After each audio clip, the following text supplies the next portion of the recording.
Hi, David again for concertblogger.com.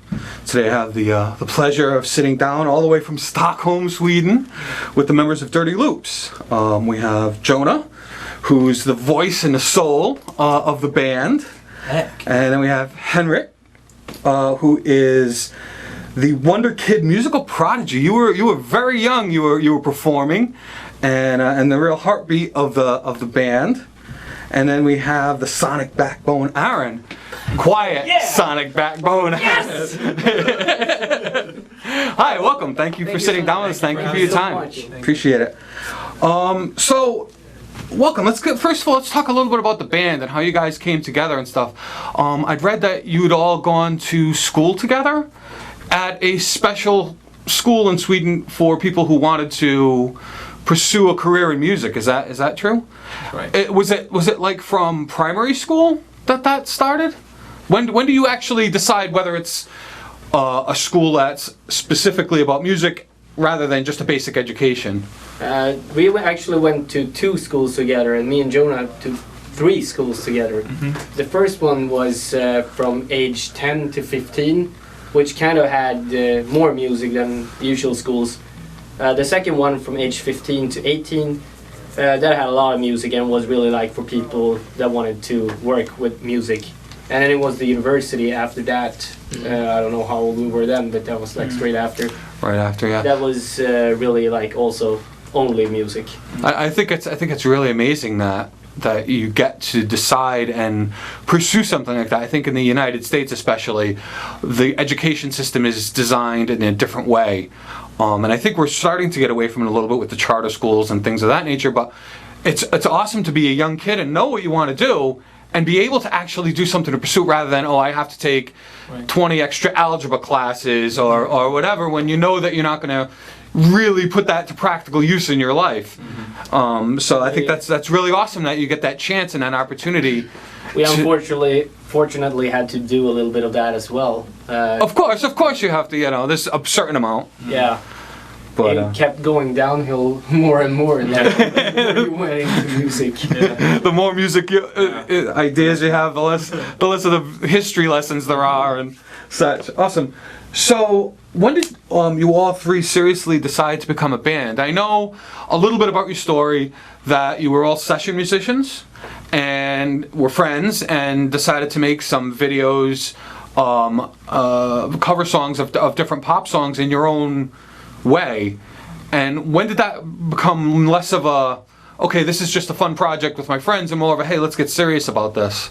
Well, it started at the university, or at the Royal Music Academy, as it's called, I think, something, in Stockholm. And since we were playing with other artists and a lot of different projects where we couldn't really express ourselves as we wanted to musically, Aaron came up to me one day and said, let's start something fun, just for fun, to just go crazy and have a place where we can develop ourselves and do something fun.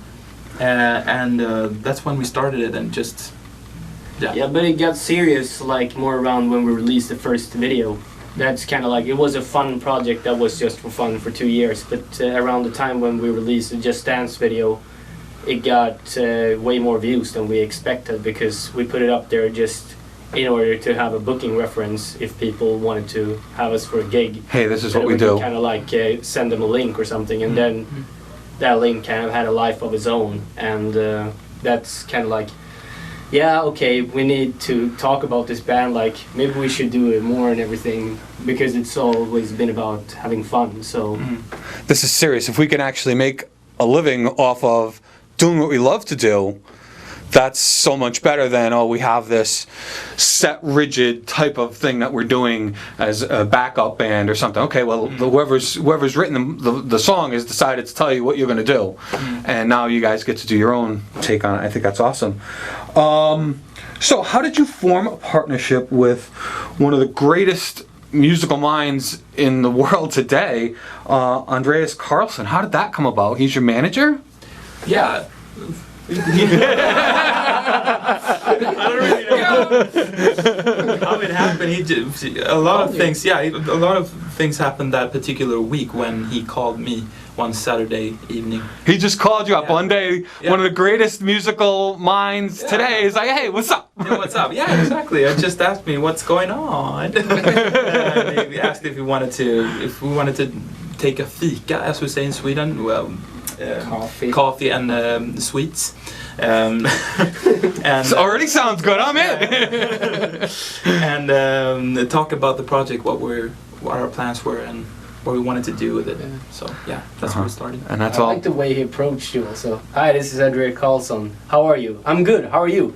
Are you signed? Well, I guess that is the first question, right? If you are, then there's nothing you can do. That's awesome. So you also have a partnership with David Foster, who's I don't want to say greater than, but maybe even on the same level of international. Works with everyone works with him is really what it really comes down to, and you got to do a tour of the Far East and all over. How did that all come about? Is that just part of the natural progression from Andreas, or? Yeah. Yeah, a little bit, and also because of the baby release, I think. Because then I think that's what caught his attention, and then he was like, "Yeah, I want you to fly over to LA and have a showcase for me." For me, Yeah. and I'm gonna be the only guy sitting in the audience. No pressure. No pressure. Yeah, it was a lot of pressure. Well, you know what? I guess you did pretty well with it. I guess the pressure didn't really the butterflies in your stomach weren't too bad because they flew away at the last moment. Does that happen when you take the stage? Does everything else just float away? Is it? I know a lot of your music is really, you talk to each other when you're playing. Does everything else just kind of go away when that happens? That you're just having a conversation with each other? Usually we check if the hearing is okay for a song, and then we kind of go from there. Yeah. It's the only thing that we've been nervous about. Really, has been the sound. If it's okay, if it's not. Or it's not. Either it's okay or it's not, and there's not really much of in between. So Andreas is one of this generation's greatest songwriters. Does he collaborate on the music, or is he more of a run the business end kind of thing with you guys? Has he collaborated? He collaborated with the vocals. No, not the vocals, the lyrics. The lyrics. Yeah. The vocals, you did it all by yourself. Thank you,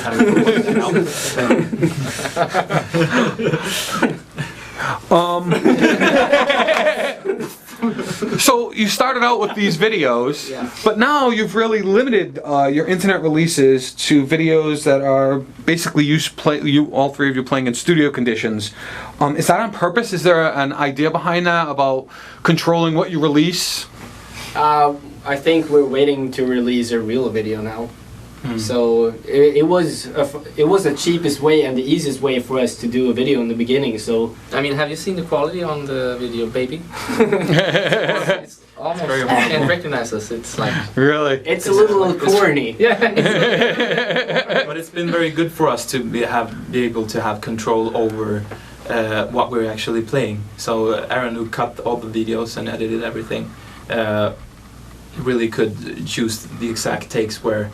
He knows when that bass line comes and everything. Oh, because musically he's already in tune with what's exactly happening, which was very and with the important musical conversation almost. Mm. Awesome. Your sound is kind of equal parts pop and cool jazz and a bunch of other stuff mixed in there. When you start to write a song, in your songwriting process, does it start from the jazz end, or do you start with maybe a pop song and then jazz it up, or how does that? Exactly like that pop song and then jazz it up. Make it yours. Or loopify. Loopify, of course, Loopify. Speaking of Loopify, you've just released your debut album. Loopify came out yesterday. Congratulations. Transition. One question into the other. Love it. You released it here in the U.S. How exciting is that? And tell me a little bit about the album. Is it originals? Do you have covers on it? What's it got? 10 originals, 2 covers. Yes, nailed it.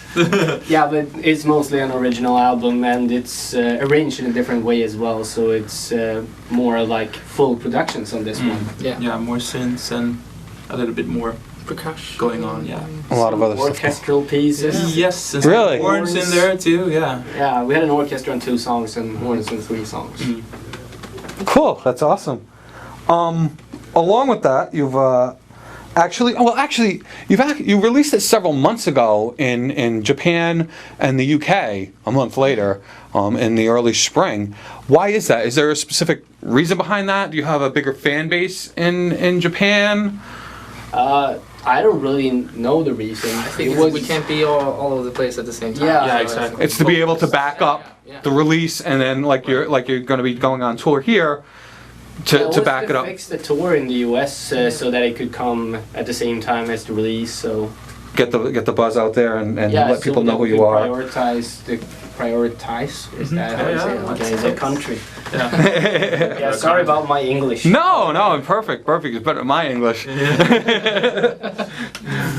You'll be touring the U.S. with this extensively in the fall. Is this your first exposure to American audiences in a live setting in America? No, we did play 1 gig in LA and 1 gig in New York earlier this year, and then we also played 1 gig at the Sayers Club in LA. In 2012. Yeah. But this is the first tour. The first tour of going through the hinterlands and such. Yeah. Is there any place in particular that you're looking forward, especially to going to? Maybe New Orleans or Chicago with the jazz history that there is there. I would say Nashville a little bit because of all the studio musicians there. Like it's a lot of people listen to. So it's like a real music town. But of course, we're looking forward to go everywhere. So of course, there's a lot of places we've never seen before. So it's a fun thing to experience that. Yeah. I always wanted to have the road trip in the U.S. So now we will get. You get your tour. You get your road trip. You're gonna know what diner food is like. Oh, truck stop food. That's always not so good. Try to stay clear of that. Buy some stuff at the nice natural health supermarket before you leave the town. Okay. Have some snacks on board. Okay. And then they're ecological and will go bad within 2 days. Yeah, exactly. They're organic, and the next thing oh man, where are these fruit flies coming from? All right, so one last question I have for you guys. I ask all my interviewees, what is something about yourself, some maybe hobby or a pet, or something that your average fans who know you wouldn't know or wouldn't really put into an equation with who you are? I love computer games. Or, yeah. Like video games? Video games, yeah. Like what kind of system? I usually play like co-op games with my brother. Okay. Like Resident Evil 5, and also we played a lot of StarCraft 2, but that's on a computer. Yeah, on a computer, exactly. Online and stuff. Yeah, I like doing that. I'm a computer guy. Anybody else? Yeah, I like to compete with Aaron in everything. So I don't know, like we have our individual war. You compete in everything. A big competition. I won. You push each other. Yeah. Push each other to achieve something better. We played a foosball table at Verve at our record company's office yesterday. I really won. I really beat his butt. Arcade hall in Japan. Yeah, but that's like a jet lag. 3 games, I won all of them. You want to bring up yesterday? I'll bring up 6 months ago. They beat me in Mary Kart like in the last corner. Okay. All right. Awesome, guys. Thank you so much. I really appreciate your time, and I really look forward to checking you out this fall on the road. Thank you. Thank you. Thanks. so much, man.